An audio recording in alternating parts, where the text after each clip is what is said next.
Hermano, Dios lo bendiga a todos en el nombre del Señor Jesucristo. Estamos entrando, hermanos míos, continuando, ¿no? Con la serie Examinando a la Iglesia, y hoy día vamos a ver el tema que se llama Pérgamo, la forma en que Dios da su batalla. La forma en que Dios da su batalla. Y recordemos un poco de lo ya enseñado. Lo enseñado sobre la ciudad y la congregación que ahí se edificó. Congregación de nacidos de nuevo. En esa ciudad, hermanos míos, fue la primera ciudad en el Imperio Romano donde se le levantó estatua a los césares, como si fueran dioses. Aparte de esto, la ciudad donde hubo mayores cultos a ídolos y a dioses en toda el Asia Menor. El famoso templo del dios Esculapio, el dios de la salud, hizo de esa ciudad el centro de sanidad milagroso de toda la antigüedad. Y no olvidemos, hermanos míos, que ahí también se levantaba el templo más importante a Zeus, el primero entre los dioses, que nosotros sabemos que es el diablo, ¿no? Ahí también Antipas fue miembro fiel de esa iglesia y según algunas tradiciones pudo haber sido su pastor o digamos su ángel, y en las escrituras también sabemos que fue muerto, ¿no? Ahora, pero según la tradición, él fue martirizado al negarse a ofrendar incienso a la estatua del emperador. Cuentan que lo asaron vivo en una olla de bronce. En ese entonces era emperador Domiciano. El término que en Reina Valera 1960 leemos testigo es una transliteración del griego de la palabra mártir. Testigo igual a mártir. Antipas, hermanos, encarnó el sentir y el hacer de esa congregación que no estaba dispuesta a adorar a nadie aparte de Jesucristo. Lo que no sabemos, hermanos míos, cuándo empezó esta práctica de estas dos doctrinas que el Señor aborrece. Es casi seguro que no fue cuando estuvo Antipas, ¿ya?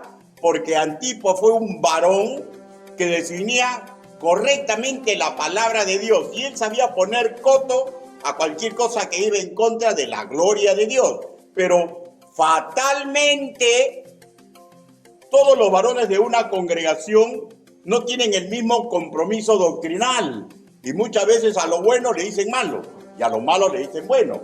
He ahí el problema cuando a la cabeza de una congregación está una persona, un hombre que tiene que ser, que no ha decidido vivir a los pies de Dios, ¿no? Hay otros hermanos míos, como ocurrió, porque esa iglesia siguió teniendo pastor, porque el mensaje se lo mandó un ángel, pero este ángel aceptó estas aberraciones. ¿Por qué ocurrió esto? La Biblia no nos da detalles, pero es notorio que es sumamente importante quién está a la cabeza de la congregación, ¿ya? Porque recordemos que cuando estuvo Antipas no ocurrió nada de esto. Él prefirió ir al martirio antes de claudicar en sus convicciones. Pero cuando él sale, ¿no? Comienzan estos problemas. Bueno, es lo que suponemos, ¿no es cierto? Porque la Biblia no habla nada de esto. Pues es una aproximación lógica. Lo que sí sabemos, que en línea general, toda la congregación aceptó voluntariamente no poner traba a los que practicaban estas cosas con las cuales el Señor no está de acuerdo. ¿Por qué? Porque no los apartaron, pues. Y Jesucristo les llamó la atención. Ya hablamos de esas dos actitudes equivocadas, peligrosas, que no contaban con el aval de Dios. Hemos hablado de los nicolaitas, que suponemos por la etimología del término, que significa conquistadores del pueblo, que se trataban de individuos que se veían como una élite, que se sentían como superiores e intentaban imponer sus ideas como si tuvieran señorío humano sobre la asamblea de los hijos de Dios. Estos individuos, ¿ya? Si logran imponer sus ideas, va a ser el principio de heridas, sufrimientos pobreza espiritual donde así ocurra. ¿Ya? Ahora, a la estrategia maligna de inocular ideas nicolaitas, el enemigo sumó la doctrina de Balaam, o sea, el hacer tropezar al resto de la congregación con pecado de connotación sexual. Sintetizaremos el problema de la siguiente manera. En algún momento a esa congregación le faltó fuerza y determinación para expulsar a los que practicaban dos doctrinas aberrantes a los ojos de Dios. De hecho, que no estamos hablando de creyentes, ¿ya? Sino de personas que parece que son, pero que no son, ¿ya? Y también, de hecho, le faltó fuerza de disciplinar a los verdaderos creyentes que no querían hacer caso. Porque, de hecho, ¿no? El pastor no hizo nada, los congregantes tampoco, y el Señor le llamó la atención a todos ellos. Pero, ¿qué fue lo que pasó? Que estuvieron entre dos sentimientos, ¿ya? Y eso es algo, hermanos míos, que usted y mi persona siempre vamos a estar en esa disyuntiva. Por un lado, el sentimiento de seguir lealmente a Dios y en consecuencia morir en nuestra carne, en este caso, denunciar o rechazar a los que cultivaban estas dos actitudes, ¿ya? No ser permisivos en consentir lo que Dios no acepta como una práctica para la iglesia, ¿ya? Y el otro sentimiento, hermanos míos, porque de hecho, no, miren, escúcheme y más o menos haga una aproximación lógica, ¿ya? Una aproximación lógica. Una congregación es una reunión de familias, ¿o no? Entonces, de hecho, en alguna familia, de los que eran de Pérgamo, estaban los nicolaitas y estaban los que habían aceptado la doctrina de Balaam. Y como su corazón estaba comprometido, callaron. Cayó el pastor, cayó la asamblea, y ese es el problema, que siempre nuestro corazón tiene que estar eligiendo o Dios o los hombres, incluida la propia familia. O Dios o los hombres. Y la congregación, hermanos míos, sufrió en la llamada de atención de Dios. Ahora, otro dato interesante es que Pérgamo significa literalmente ciudadela, pero también simboliza compromiso matrimonial. Lo que implica, nos da una idea, que esta congregación fue vista por nuestro enemigo como una ciudadela por tomar y malograr el compromiso conyugal que los de Pérgamo habían hecho con el Señor Jesucristo. E hizo su intento maligno, ¿ya? Y mediante lo que ahí ocurrió, nos ha dejado una rica enseñanza para aprender cómo Dios lucha sus batallas. Cómo Dios lucha sus batallas. Y hoy vamos a ver, hermanos míos, justamente eso, porque es sumamente importante la batalla que da Dios por cualquier congregación, porque cualquier congregación representa, ¿no?, a la novia de Cristo, por la cual Jesús fue a la cruz. Apocalipsis, capítulo 2, versículos 16 y 17.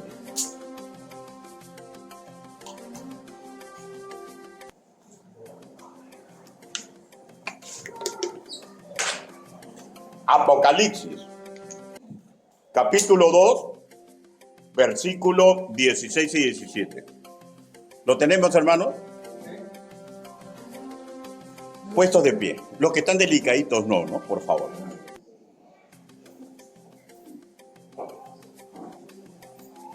Dice la palabra del Señor: por tanto, arrepiéntete, pues si no, vendré a ti pronto y pelearé contra ellos con la espada de mi boca. El que tiene oídos, oiga lo que el Espíritu dice a las iglesias. Al que venciere, daré a comer del maná escondido y le daré una piedrecita blanca y en la piedrecita escrita un nombre nuevo, el cual ninguno conoce sino aquel que lo recibe. Todos juntos leamos el versículo 16. 1, 2, 3. Por tanto, arrepiéntete, pues si no, vendré a ti pronto y pelearé contra ellos con la espada de mi boca. Palabra de Dios. Permítame orar. Bendito Padre Celestial, todos mis hermanos aquí reunidos y todos los que escucharán este mensaje, Señor, tenemos que comprender a cabalidad que no existe hombre digno de predicar ni enseñar su evangelio.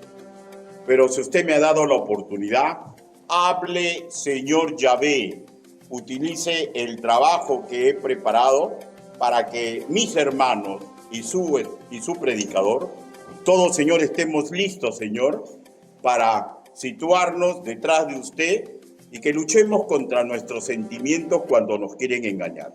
Ayúdenos, papito lindo. Así le pedimos, así le suplicamos, en el nombre bendito, precioso y poderoso del Señor Jesucristo. Amén. Tomen asiento. Hoy día solamente vamos a tratar el versículo 16, ¿no es cierto? Ahora, pero veamos el versículo 16 en su segunda parte. Dice,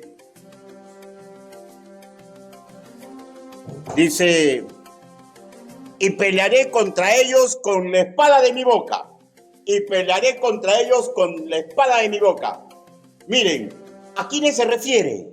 La lógica indica que nuestro amo y Señor no pelea contra nosotros, ¿no? Entonces la pregunta es, ¿a quién se refiere? Explico, ¿ya? A los que parecen, pero no son de Él. A individuos que andaban entre ellos, pero espiritualmente nunca fueron de Jesucristo. Y surge la siguiente interrogante. ¿Y cómo se les puede distinguir? Escuchen, intentan pervertir una iglesia desde adentro. Intentan pervertir una iglesia desde adentro. Veamos Primera de Juan, capítulo 3.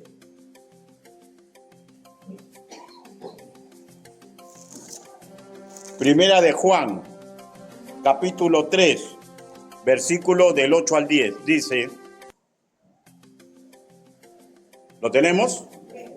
El que practica el pecado es del diablo, porque el diablo peca desde el principio. Para esto apareció el Hijo de Dios, para deshacer las obras del diablo. Todo aquel que es nacido de Dios no practica el pecado, porque la simiente de Dios permanece en él y no puede pecar porque es nacido de Dios. Ojo que eso de no puede pecar no implica que nosotros no pequemos, ¿ya? Sino que hay que comprenderlo dentro del idioma en cual ha sido escrito. No es el tema de la predicación del día de hoy y no voy a tomar tiempo en eso y no haríamos una predicación muy larga. Pero implícitamente lo que dice acá es de que los verdaderos hijos de Dios no practican el pecado porque hay algo que los avasalla. ¿Y qué es lo que los avasalla? El Espíritu de Dios. El Espíritu de Dios. O sea, estamos hablando que este tipo de personas tienen frutos de maldad que repiten una vez, otra vez, otra vez. No estamos hablando, ojo, de débiles espirituales, ni tampoco estamos hablando de hermanos que no son débiles pero que han pecado, porque probablemente como a usted y a mi persona nos falta mucho crecer. No estamos hablando de ese tipo de personas, estamos hablando de incrédulos que intentan hacer como a ellos les parece, que tienen su propia ética y que no tienen el peso moral de Dios en su vida. O sea, mejor dicho, no le tienen miedo y no le tienen respeto. Miren, por favor, escuchen, me voy a hablar con mucho cariño, ¿ya? Yo le tengo un sumo respeto a Dios, pero escúchenme, ¿eh? Yo también le tengo miedo. ¿Ya? Porque es necesario. Pregunte, hablemos con lógica.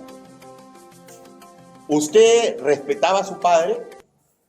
¿Usted respetaba a su madre? Yo creo que sí, pero también tenía un poquito de miedo, ¿no?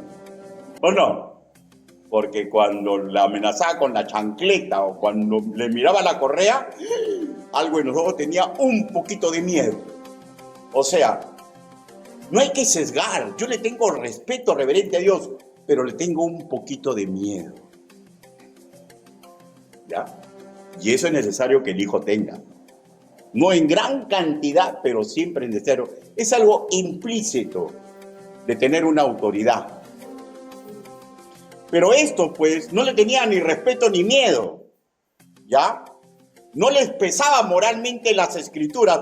No había conflicto en su ser. En usted hay conflicto cuando se le llama la atención. En usted hay conflicto cuando se da cuenta lo que está haciendo no es exactamente lo que dice la Biblia. Pues si en usted existe ese conflicto, eureka, como dicen los gringos. Usted es un hijo de Dios. Pero si no hay conflicto en su ser, solamente miedo a que las cosas se descubran, entonces usted ya sabe lo que está pasando en ese ser, ¿no es cierto? Y ya Pablo había advertido que desde dentro de nosotros se meterían personas que no son de nosotros para hacer maldad. Y eso está registrado en Hechos, capítulo 20, versículo 29 al 30, cuando dijo, pero sé que cuando yo me vaya, van a entrar lobos dentro de la congregación. ¿No? Hablamos, hermanos míos, de lo que desde dentro de la iglesia persisten en usar modos herejes, pero su objetivo es hacer como quieren, pero no solamente eso, ¿ya? Porque generalmente un niño o un adolescente quiere hacer como quiere, porque todavía está por sus deseos, ¿ya? Estos suman una cosa más, quieren hacer maldad, quieren desgraciar a los demás, porque les conviene, ¿ya? Porque sus insanos deseos los quieren cumplir sin importar a quién van a chancar. Son hijos del diablo, pero parece que son hijos de Dios, ¿no? Por eso que hay que tener sumo cuidado, ¿ya? Sumo cuidado, porque que yo sea un débil en la fe o que yo sea un hijo desobediente no da para que sea catalogado como un falso creyente. Pero es notorio, pues, porque siempre están intentando hacer maldad por salirse con la suya. Cuando las escrituras se escribe así, la espada de su boca habla de la capacidad divina y la disposición guerrera de Jesucristo para derrotar a los que atacan a sus hijos o intentan de diversa forma debilitar o destruir a la iglesia. ¡Ay! De aquel que intente desgraciar a un hijo de Dios. ¡Ay! ¡Ay! ¡Ay! De aquel que intente desgraciar a su hermano en la fe. ¡Ay! Porque Dios defiende a sus hijos. ¿Ya? Como un padre defiende a un hijo contra otro cuando ese hijo es abusivo. Bueno, un padre que esté cimentado en la sana doctrina, lógicamente, ¿no? Ahora, recordemos lo siguiente, ¿ya? Que por más que intente el diablo, el Hades no puede prevalecer contra la iglesia. Eso es Mateo, capítulo 16, versículo 18. Pero las congregaciones que se acostumbren a no usar la sabiduría del Señor, las congregaciones que dejen de lado la ciencia del Señor, pueden ser derrotadas y engañadas por el enemigo. Mateo capítulo 24, versículo 24. ¿No es cierto? Ahora, busquemos Apocalipsis capítulo 19, versículo 15. Apocalipsis capítulo 19, versículo 15. Dice, ¿lo tenemos? De su boca sale una espada aguda para herir con ella las naciones, y él las regirá con vara de hierro, y él pisa el lagar del vino del furor y de la ira del Dios Todopoderoso. Hermano, ¿saben de qué está hablando? De la victoria final contra los que se oponen contra Dios. En ese momento, acá hay un simbolismo, que hay una parte, en una espada hay dos filos, ¿no? Que uno de ese filo, el simbolismo es que es destructor. Cuando venga el Señor Jesucristo y saque su espada, va a destruir a todos los que no son hijos de Dios. Pero hay otro lado de la espada, ¿no? Esa espada, como cualquier espada, tiene dos filos. Hay otro extremo que tiene la misma efectividad para vencer al enemigo y para desbaratar sus intenciones. Pero ahora estamos hablando de cómo se usa esa espada en la época de la gracia. Hablamos, hermanos míos, la espada, pues, usar sus modelos, instrucciones, principios bíblicos para desarmar los ataques y hacer inútiles las artimañas de los malignos, ¿ya? Pero esto solamente liga si decidimos ponerlo en obra, ¿no? Y eso lo aprendemos en Santiago capítulo 1, versículo 22. Busque, por favor, Santiago. Un poquito más atrás. Santiago capítulo 1, versículo 22. Dice: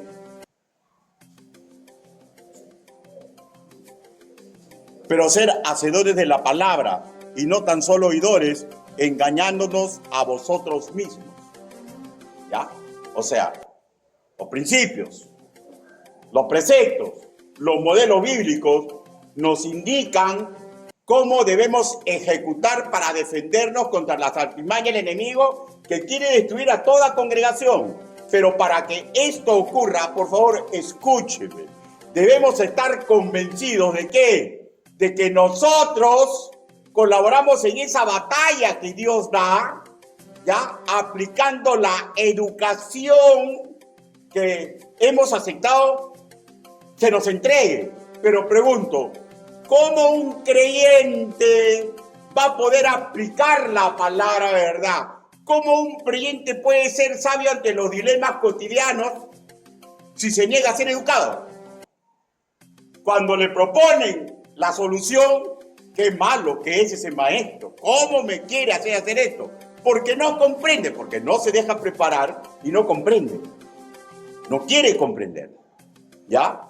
Porque la palabra del Señor, hermanos míos, la educación de Dios es lo único que nos puede evitar que el demonio nos gane. No dice, lámpara es a mi pie su palabra y lumbrera mi camino, porque el camino está oscuro. Porque yo, hermanos míos, por más que estudie cientos de años de teología y me sepa la Biblia al revés y al derecho, ya soy una minúscula inteligencia al lado de el príncipe y el mal y sus ángeles demoníacos. Son mucho más hábiles, mucho más astutos, mucho más preparados, saben mejor que mi persona la palabra del Señor, ¿ya? Pero yo tengo que saber su sabiduría y su ciencia para desbaratar cualquier artimaña con la cual quiera desgraciar mi vida y desgraciar a la iglesia. En el versículo 16 de Apocalipsis 2 se escribe así. Lo que regresemos a la lectura de la parte que estamos exponiendo. Apocalipsis 2, versículo 16.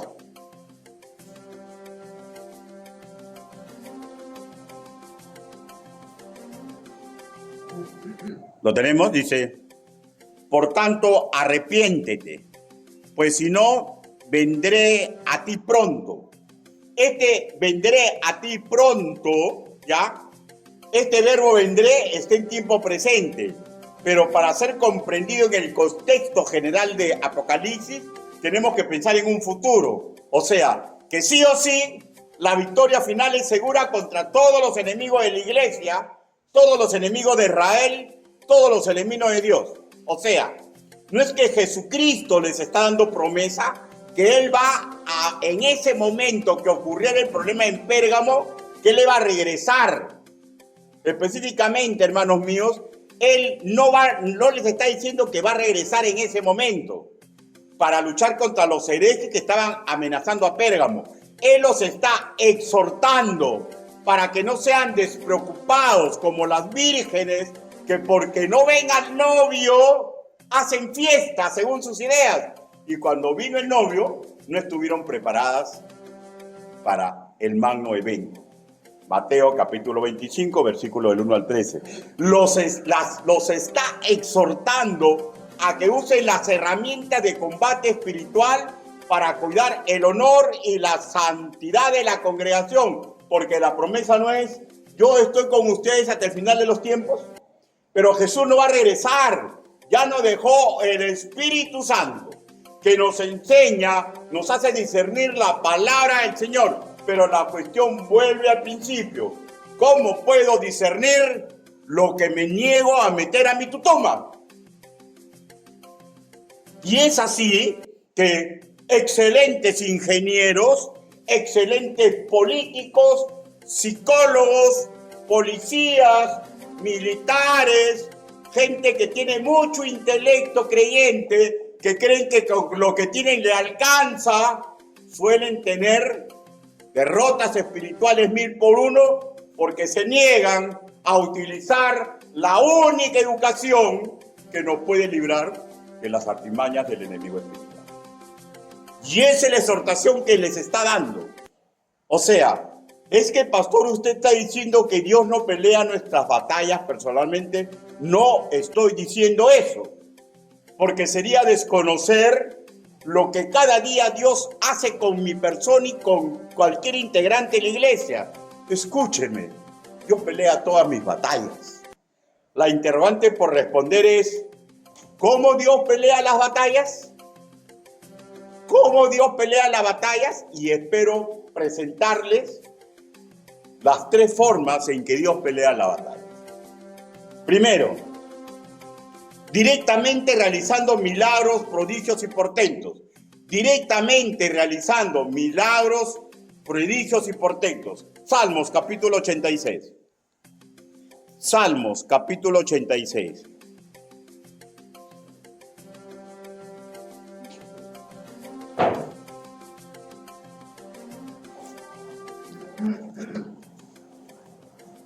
Versículo 10.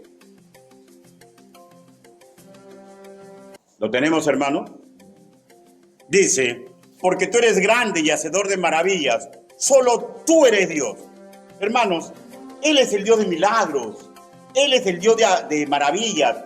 Recuerden, hermanos, a Israel le abrió el mar para que salgan de la tierra de Egipto y lo cerró cuando el enemigo, Faraón, lo iba a matar. Éxodo capítulo 14. No fue un milagro, prodigio y portento.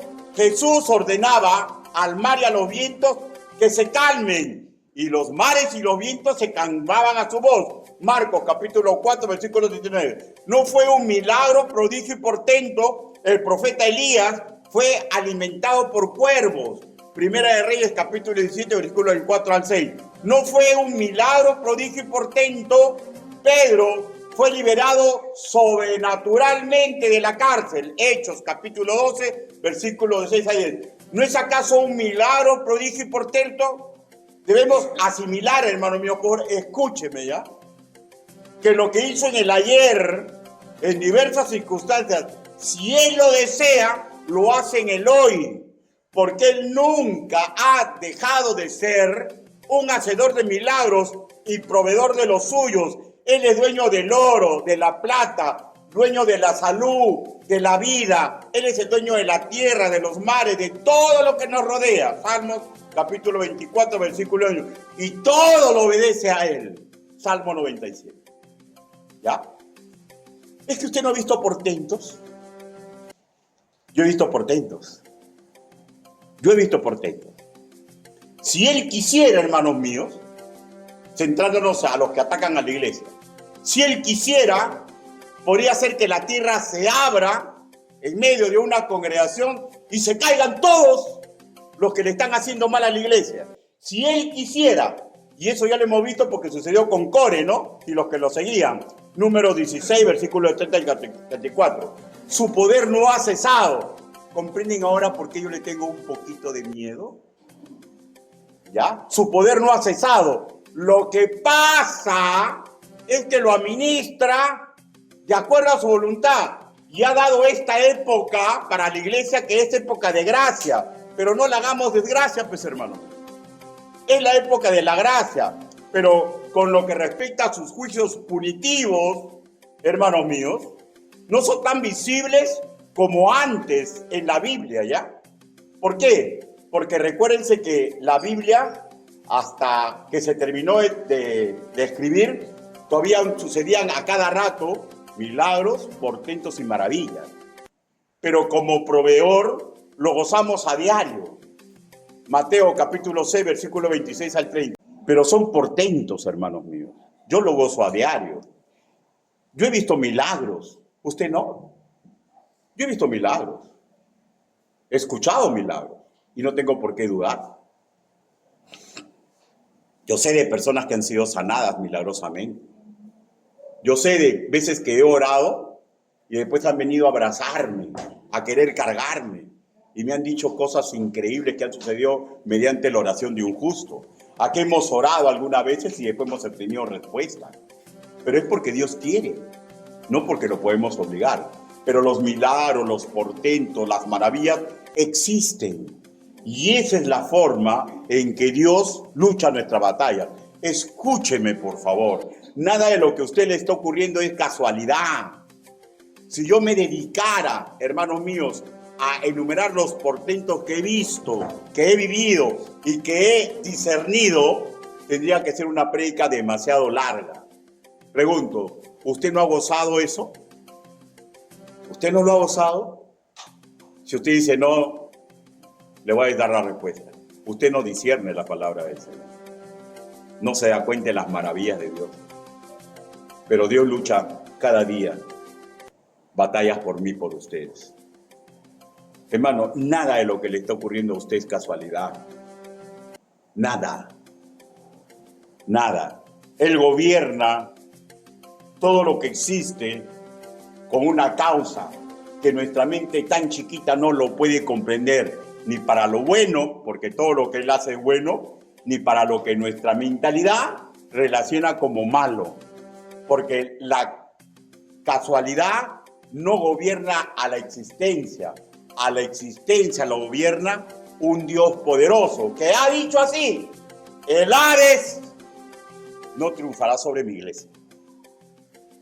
¿Ya? Segunda forma en que lucha su batalla. Nos entrega educación para resistir la fuerza del mal. Nos entrega educación para resistir la fuerza del mal. Salmos capítulo 86, versículo ahora del 11 al 12. Dice: enséñame, oh Jehová, tu camino, caminaré yo en tu verdad. Afirma mi corazón para que tema tu nombre. Te alabaré, oh Jehová, Dios mío, con todo mi corazón y glorificaré tu nombre para siempre. Lo que leemos en nuestra Reina Valera 1960, enséñame, es el vocablo hebreo yará, que define un poder, una acción ajena a nosotros.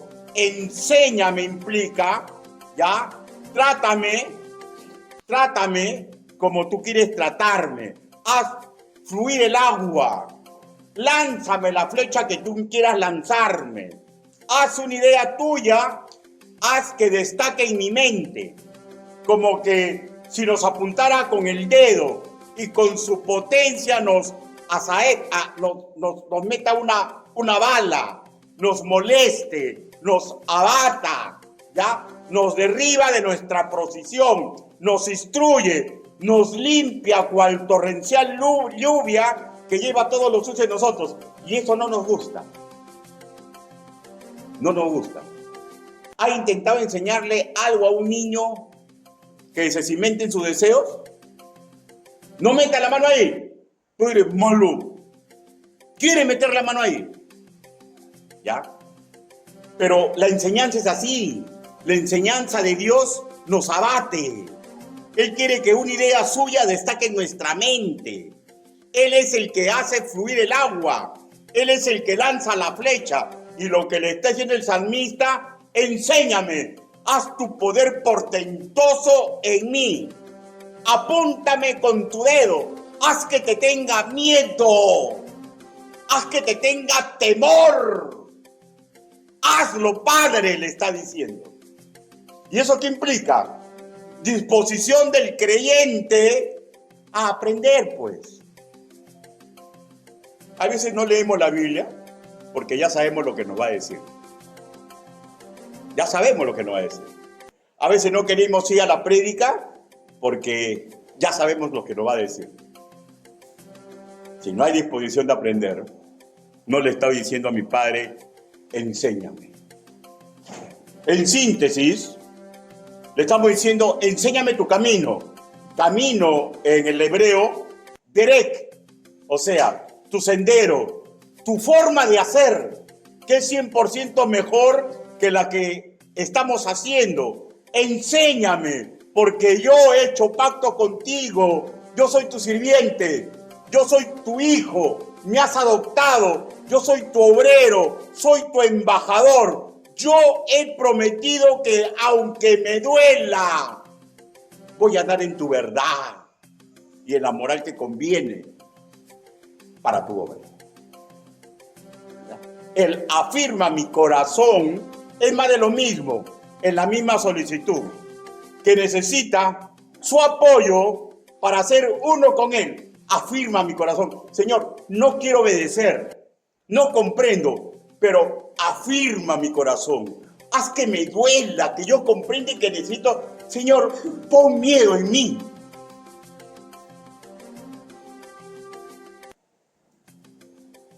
Ponga pequeñez en mi corazón. No permita que me encabrite como un toro salvaje, como un potro, que quiero correr y correr. Pon tu yugo. Sométeme. Y eso implica disposición de corazón. A nosotros, hermanos míos, nos ha dado inmensos regalos la virtud de Cristo que no les dio a los israelitas. Los israelitas, ¿sabes a qué se debían? Se debían al temor a Jehová, a un respeto reverente. No tenían más para luchar. Por eso que pedían esto. Por eso que los profetas eran capaces de decir, lleva a mi pueblo a la esclavitud. Que tengan miedo para que obedezcan. Nosotros, hermanos míos, estamos en la época de la gracia. Y se nos ha regalado las virtudes de Cristo para que sea más fácil. Estamos en la gracia. Estamos en la gracia, hermanos míos. Pero el sentido del estudiante bíblico no debe variar.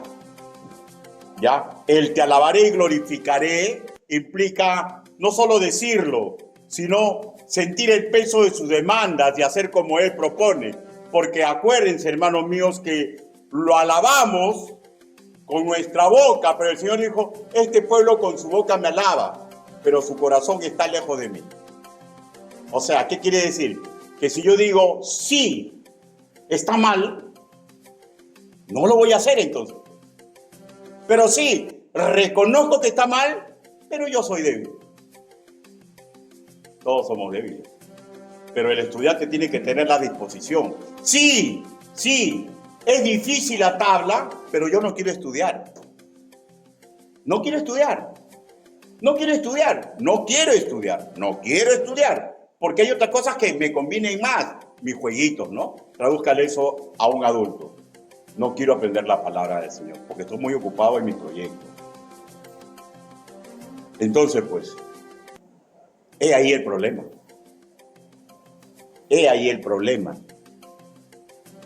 Y recordemos, hermanos, cómo resistió Jesús al diablo, ¿no? Que engañosamente estaba intentando, ¿ya? Que lo sirva y lo adore, que lo alabe y lo glorifique, porque eso es lo que el diablo estaba intentando. ¿Cómo se vendió el Señor Jesús? ¿Acaso hizo que bajen ángeles del cielo? ¿Acaso usó su palabra con que fue hecho el mundo en 6 días? ¿Acaso usó eso? No. Se defendió usando la palabra del Señor.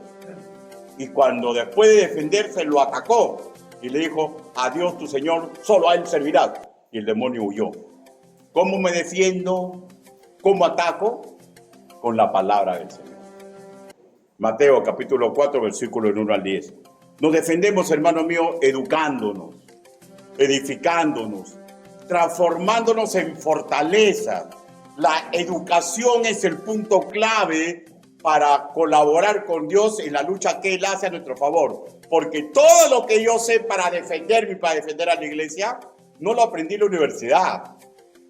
No lo aprendí en mi barrio, que es La Victoria, un barrio advertido, ¿ya? No lo aprendí en la policía. No se aprende en ningún sitio. Se aprende discerniendo la palabra del Señor.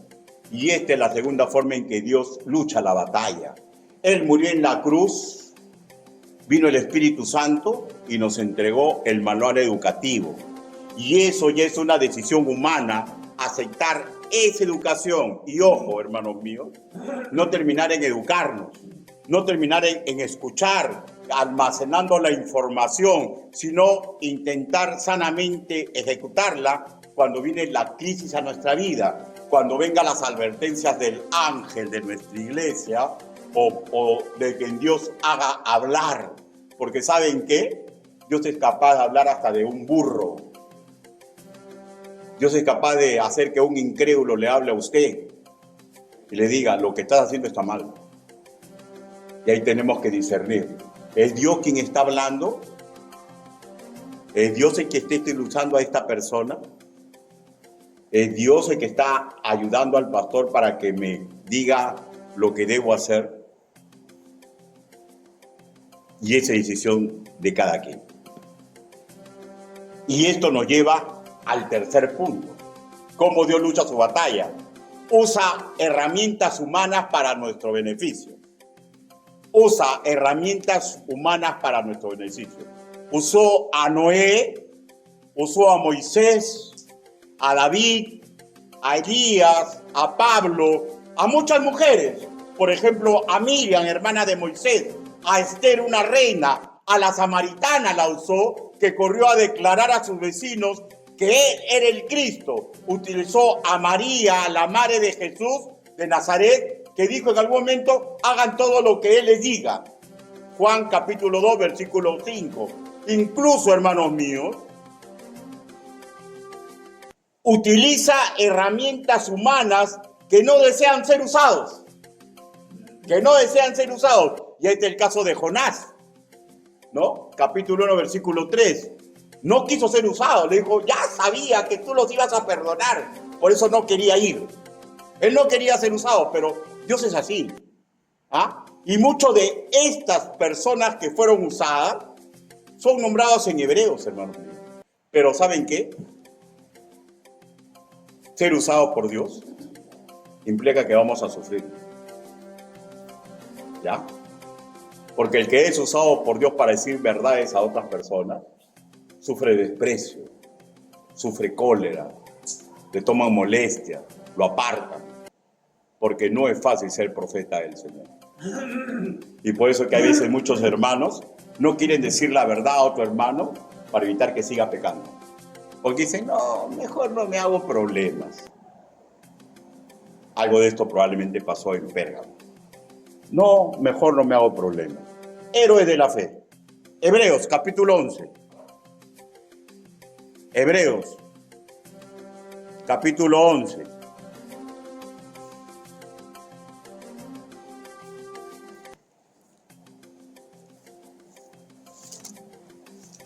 Hebreos, capítulo 11, versículo del 32 al 34. Dice, ¿y qué más digo? Porque tiempo me faltaría contando de Gedeón, de Barak, de Sansón, de Jefté, de David, así como Samuel y de los profetas, que por fe conquistaron reinos, hicieron justicia, alcanzaron promesa, taparon bocas de leones. ¿Qué más dice? Apagaron fuegos impetuosos y vetaron filo de espada, sacaron fuerza de debilidad, se hicieron fuertes en batalla, pusieron en fuga ejércitos extranjeros. Hasta aquí, qué bacán, ¿no? ¿No? Qué bacán, ¿no? Héroe de la fe. Pero sigue, pues, ¿no? Vayamos al versículo 37. 36. Otros experimentaron vituperios, azotes y más de estos prisiones y cárceles. Fueron apedreados, aserrados, puestos a prueba, muertos a filo de espada, anduvieron de aquí para allá cubiertos de pieles de ovejas y de cabras, pobres, angustiados, maltratados.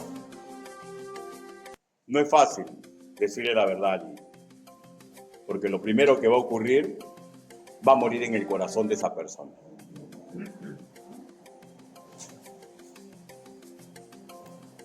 ¿Cómo encaja esta verdad doctrinal que usa herramientas humanas con lo aseverado de Jesucristo de que estaba dispuesto a pelear con su espada, con la espada de su boca, con lo que estaban atacando a la iglesia de Pérgamo, con estas dos doctrinas aberrantes.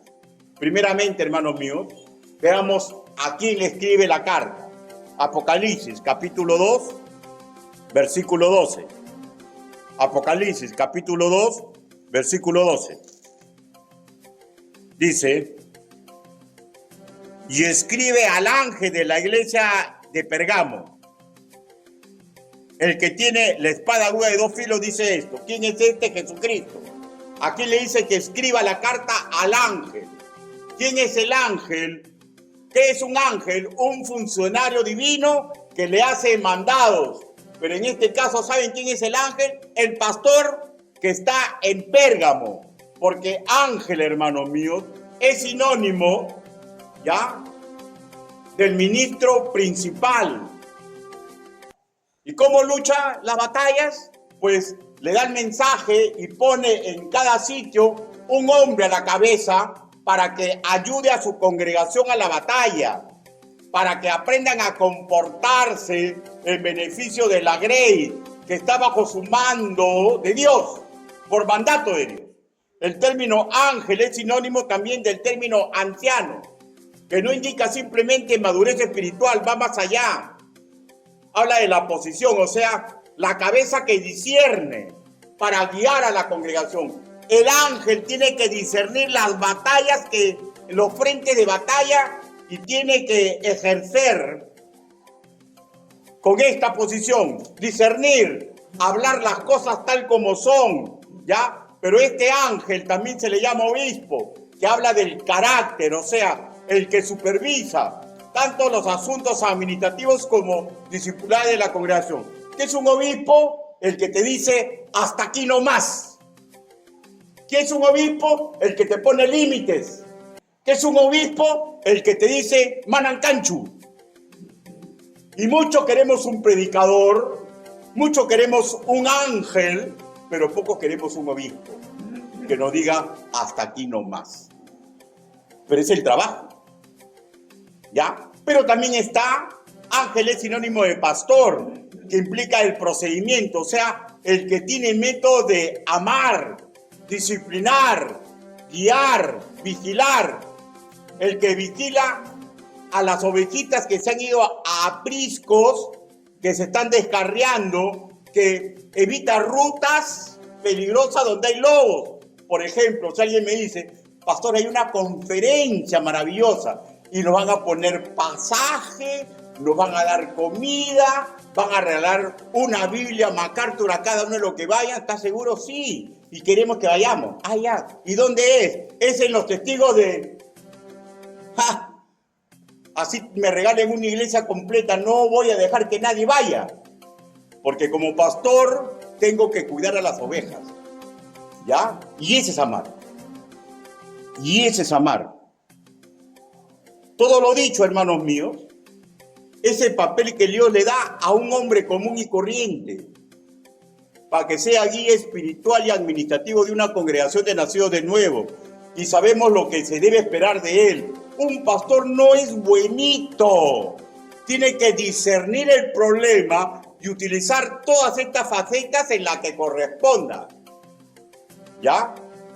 Por ello es sabio, hermanos míos, escúcheme, ¿ya? Que las congregaciones respeten y acepten la labor del hombre que Dios trajo a esa congregación, ¿ya? ¿Para qué? Para que los ayude ante las guerras que quieren desbarrancar a la iglesia, que quieren hacer que perdamos efectividad, porque estamos en una guerra espiritual. Por ello es sabio respetar al pastor, ¿ya? Luegamente, hermanos míos, en Apocalipsis capítulo 2, 16, dice, vendré a ti pronto, ¿no? Vendré a ti pronto. El comentarista Evis Carballosa nos enseña así, que a ti sugiere la responsabilidad directa del ángel, el pastor principal, que es su principal mensajero. Pero a su vez, dice, no le quita responsabilidad a la asamblea, pues es un equipo de trabajo. Todos son la novia de Cristo. En primera instancia, debe respetar las decisiones pastorales, pero no hay que olvidar, hermanos míos, que el pastor es un hombre común y corriente y que necesita la colaboración de toda la congregación para aguar el trabajo del maligno. ¿Qué debió hacer el ángel de Pérgamo una vez que fue amonestado a leer la carta? Bueno, hubiera sido que antes él ya hubiera tomado cartas en el asunto, pero no tomó cartas en el asunto, o sea, la pegó de buenito. No quiso tener problemas y Dios le llamó la atención, pero le dio una nueva oportunidad. Lo ideal hubiera sido que él, antes de que Dios le dé una oportunidad, hermano, no es fácil escuchar la voz de Dios, ¿eh? Escuchar la voz de Dios no es fácil, pero escuchamos la voz de Dios en la palabra de Dios, ¿no es cierto? En forma indirecta, ¿ya? Pero lo ideal hubiera sido que no espere a que sea arrepentido en la iglesia, que no espere, pero hay muchos de nosotros que esperamos, y cuando comenzamos a ver que comienzan a haber problemas en la congregación, y más problemas, y todavía sigo de pastor, yo debo mirar al cielo y decirle, Señor, ¿por qué no me sacas de esta iglesia? Y no va a haber una vez visible de Dios, pero todo lo que ocurre porque Él desea. Entonces, ¿sabes lo que me está diciendo? Porque yo te estoy dando una nueva oportunidad. Yo te llevé allí como pastor, a lo que corresponde. Señor, pero va a meter en muchos problemas. Tú eliges, ¿me temes a mí o le temes a los hombres? Yo te llevé a un sitio para que seas mi mártir, mi enviado, mi pastor, mi obispo. Ese es tu trabajo. ¿A quién enviaré? ¿Acaso, Ricardo, tú no me dijiste, envíame a mí? Pues ya te envié, pues. Ahora, cálzate como un hombre de mucho valor. ¿Por qué, hermanos míos? Porque el sentimentalismo es problemático. ¿Se acuerdan ustedes lo que le dijo que haga Tito? A Tito cuando encontró, justamente, no estamos hablando, vuelvo a repetir, de un hermano de Biblia fea, sino cuando detectamos un lobo. Tito, capítulo 3, versículo 10. Tito, capítulo 3, versículo 10, después de Timoteo.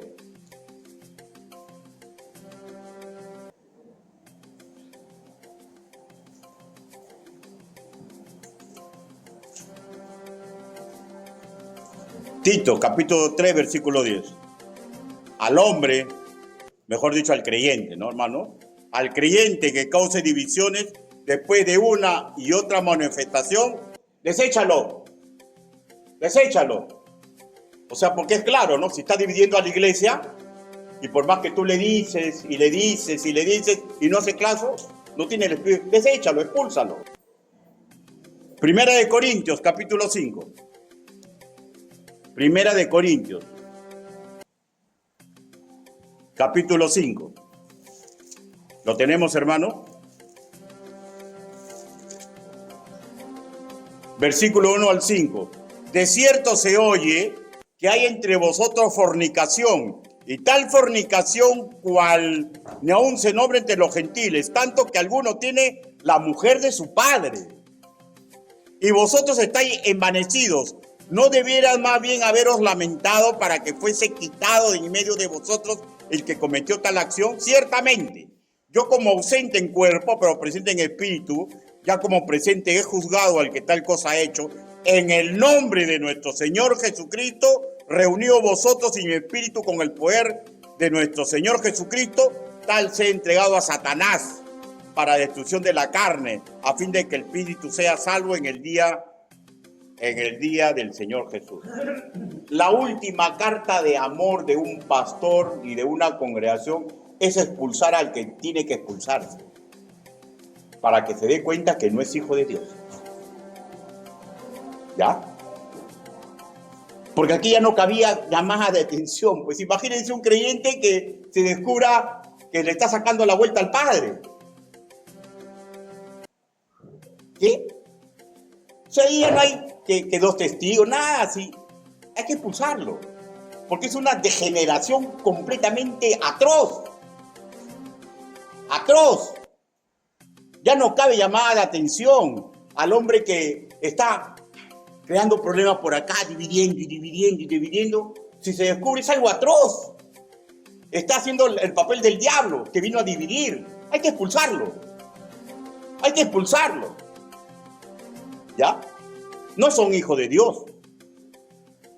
Y es posible que Pablo, hermanos míos, cuando le habla así a Tito, y Tito cuando está en el papel, si le toca esto, pero específicamente Pablo, porque Pablo sí, no fue ya algo deséchalo como algo supuesto, sino que él manda que expulsen a esta persona.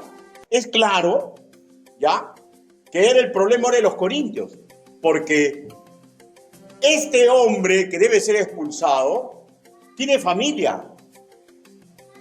Y la familia va a tener que elegir, ¿ya?, entre sentimiento por esa persona que va a ser expulsada o por el sentimiento de Dios en su iglesia. Y esa disyuntiva siempre va a ocurrir. Parece que en Pérgamo, de hecho, habían creyentes, pero claudicaron por su amor a personas que le estaban haciendo daño a la iglesia. Y Pablo dijo, deséchalo. Y ahí va a empezar el problema. ¿Por qué? Y le da las razones, pues le dice, ¿no? No es bueno vuestra jactancia. ¿No sabéis que un pozo de levadura leuda toda la masa? Ojo, Dios no lucha contra un integrante de la iglesia, ¿ya? Pero sí lo corrige. Sí lo corrige. Si se da cuenta que va a estar apoyando a alguien que está haciéndole daño a la iglesia de Dios. ¿Ya? Hay iglesias que son grandes problemas, hermanos míos, ¿eh? Que cuando se descubre algo que está haciendo una familia, un miembro de una familia, toda la familia, hermanos, primos, sobrinos, se unen en contra de la decisión del pastor. Y el pastor dice, ay, mejor no me meto. Expúlsalo. Y si todos se van, que se vayan. Yo tengo que cuidar la gloria, la honra de Dios y el bienestar de la familia. El que no quiere someterse, no se somete. Y se terminó. Pero un poco de levadura leva toda la masa. Y algo de esto pasó en esa iglesia. ¿Ya? Dios no lucha contra sus hijos, pero nos disciplina. Yo le tengo miedo a Dios. No un miedo así porque me neutraliza, ¿no? Porque le tengo respeto reverente, pero tengo una pizquita de miedo. ¿Usted no? ¿Usted no? Y luego los exhorta, ¿no? Busque, por favor. Busque. No, ahí nomás. Ahí nomás. Le dice, ¿no? Primero los exhorta y le dice, quiten a ese perverso de entre vosotros. Esto ya no es una moción, ¿ya? Le está diciendo, hay que hacerlo y punto. Un pastor, hermano, debe ser convencido que él es una persona débil. Pero tiene que comprender, escúchenme, porque probablemente acá haya personas con llamado pastoral, que no tiene que tener miedo a nada ni a nadie, porque un pastor que está haciendo bien las cosas cuenta con el apoyo de Dios. Y Dios es mi escudo, y Dios es mi espada, pero mi corazón sigue siendo sensible. Yo lloro y sufro, como cualquier ser humano, pero Dios es mi escudo. Dios es mi espada. Y Dios me ha puesto en una congregación para corregir lo que hay que corregir, saldar lo que hay que saldar, vendar a quien hay que vendar. Y si es necesario, morir por quien debo morir. Un pastor debe estar convencido de todo esto. No debe inventar nada. Tiene que simplemente luchar por la gloria y la honra de Dios. Y parece que el pastor de Pérgamo no lo hizo. Y Dios le llamó la atención. Un pastor tiene que comprender que es una especie de ángel, que tiene que aprender a tener paciencia y doctrina, pero no debe olvidarse de las otras funciones que Dios le da. Un pastor tiene que hacerse fuerte en oración, en estudio de la palabra, en imitación a Cristo. ¿Saben por qué? Porque la carne a todos nos grita muy fuerte. ¿A usted no? A mí sí, hermanos míos. Mi carne no me deja en paz. Mi carne me quiere llevar a sitios escabrosos. Mi carne me quiere llevar al miedo, al parcialismo. Mi carne me lleva al nepotismo, que mi familia primero, que mis amigos primero, que mi bolsillo primero, que tengo miedo. No. Si yo quiero evitar que mi carne me domine, y lo mismo es para cada integrante de una congregación, primero, tenemos que dejarnos educar. Segundo, tenemos que ser hombres y mujeres de oración. Y tercero, tenemos que aprender a no claudicar, porque lo primero, lo segundo, lo tercero, lo cuarto, lo quinto, lo sexto, lo séptimo y hasta el infinito es vivir para la gloria de Dios. Y eso tiene que calar nuestro corazón. Los de Pergamo, hermanos míos, como cualquier congregación de nacidos de nuevo, tuvieron problemas. Y Dios les dio una nueva oportunidad. ¿Qué pasa si un pastor no acepta una nueva oportunidad? Y por miedo, por desidia o por conveniencia se hace el loco. Hermanos, Dios no está jugando. ¿Qué pasa con una congregación si por miedo, por desidia o por un sentimiento equivocado ante una situación hace como quiere? Dios no está jugando en la iglesia. Dios no está jugando. Jesús no murió para que juguemos a la iglesia. ¿Qué pasaría si yo cometo un pecado aberrante? ¿Se han puesto a pensar? Yo soy un hombre común y corriente. ¿Qué pasaría si yo peco contra el honor de mi casa? ¿Qué pasaría si yo peco contra el honor de ustedes? ¿Se van a engañar? No, el pastor es bueno. Él nos ha ayudado bastante. Él ha hecho muchas cosas buenas. Hermano, tengan miedo y temor de Dios. Tengan miedo y temor de Dios, sobre todo. Ni pastor, ni padre, ni hijo, ni hermano. Dios sobre todas las cosas. A Pergamo le dio una nueva oportunidad. Le dijo, tengo esto contra ti. Arrepiéntete. Arrepiéntete. Hermano, en la Biblia cuando dice ay, cada vez que usted vea en la Biblia ay, es un dolor profundo. Es un lamento profundo. ¿Y saben por qué? Porque se le da oportunidad y no se arrepienten y siguen haciendo lo que es incorrecto para la gloria y la honra de Dios. Y ese ay es un ay lastimero, doloroso, de haber silenciado mi conciencia y haber hecho acuerdo con mis deseos y llegaron el juicio de Dios. A los de Pergamo, hermanos míos, le dio una nueva oportunidad, le dijo, arrepiéntete, ¿ya? Y agradezcamos por cada nueva oportunidad, porque si se detecta algo malo que estamos haciendo, la paga del pecado, ¿qué es? Muerte. ¿Qué es lo que debería corresponder? Rayo y muerte. ¿Está bien? Y si no es eso, ¿qué pasa, hermanos míos? Me está dando una nueva oportunidad, pues. Me está dando una nueva oportunidad, pero mi vida no está comprada. Mi casa no está comprada. Mi salud no está comprada. Dios puede hacer como conviene. Y tengamos cuidado, ¿ya? Porque Dios no es un cheque sin fondo, ¿ya? En el momento que Él desea, puede decir, ¿sabes una cosa, Ricardito? Ven conmigo a descansar, conmigo, hijito mío, porque tú allí parece que ya no. Ven conmigo, te voy a dar el regalo máximo. ¿Cuál es el regalo máximo? Ir a la casa del Padre Celestial.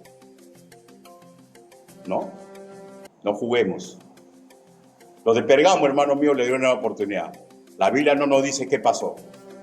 ¿Qué pasó? Lo dejemos a la imaginación. ¿No? ¿Qué pasó exactamente? No sabemos. Pero seguía el mensaje. Y lo que sigue del mensaje, hermanos míos, va a ser para el próximo domingo, si Dios lo permite. Inclinen su rostro. Vamos a orar.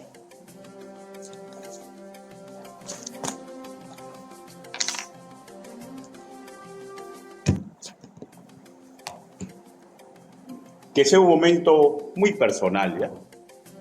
Con esto quiero decir que no levante los ojos, ¿ya? Permita que cada uno pueda desarrollar su pensamiento crítico de su vida ante Dios. ¿Alguien se da cuenta, hermanos míos, que necesita cambiar el rumbo de su vida? ¿Alguien está aceptando cosas que no deberían ser? ¿Está siendo permisivo? Hermano, Dios no nos va a fulminar con un rayo ya. Dios no nos va a hacer perder nuestra salvación ya. Pero al hijo que él ama, lo va a disciplinar. ¿Alguien desea que ore por él o por ella para que se cimente en algo que le está costando? Hágame una señal. Dios te bendiga. ¿Alguien más? Dios te bendiga. ¿Alguien más? Dios te bendiga. ¿Alguien más? ¿Alguien más? Dios te bendiga. Ahora que Dios te bendiga. Ahora quiero hacer otra invitación. Otra invitación. Con respecto de su pastor. Hermanos, yo los invoco que aprendan a amar. Amen. Pero parte de amar es decirme cuando yo estoy haciendo algo malo. Ayúdenme, por favor. Y así también oremos. Bendito Padre Celestial. Señor, usted ha visto las manos levantadas. Ayúdenos, Padre. Porque el enemigo es muy astuto. Es muy astuto, Señor. Señor, y si no va a meter los problemas que metió en Pérgamo, puede hacer otro tipo de problemas. Ayúdenos, Señor, para no claudicar. Ayúdenos, papito lindo. Ayúdenos, Señor. Ayude para que todos nosotros aprendamos a amar correctamente, sobre todo a usted, Señor. Y ese bendito amor descienda a cada uno de los hermanos de esta iglesia. No permita, Señor, si llega a entrar un lobo a esta iglesia, Señor, que el pastor no lo detecte. No permita, Señor, si el pastor no se da cuenta y nosotros nos damos cuenta, que no le digamos al pastor. Ayúdenos, Padre, porque su palabra dice que va a llegar el momento en que este tipo de obreros fraudulentos se metan a una congregación para desgraciarnos. No lo permita, Señor. Si lo permite y nos pone a prueba, ayúdenos, Señor, para que aprendamos a discernir y hagamos lo que corresponde, Señor. Porque si llega a ocurrir esto, bendito Padre, y usted no ha terminado de fulminar a la iglesia, es que usted nos está dando una nueva oportunidad. Ayúdenos, Señor. Si usted ha decidido que eso va a ser una lucha para esta iglesia y se ha decidido que nunca va a ser para esta iglesia, ayude a las iglesias hermanas que le puede estar ocurriendo estas cosas para que aprendan a reaccionar, Señor, sin importarle la sangre, la familiaridad, la amistad. Que primero piensen, Señor, en la gloria y honra suya y en la obra por la cual Jesucristo murió en la cruz. Así le oramos, así le pedimos, en el nombre bendito del Señor Jesucristo. Amén. Dios lo bendiga.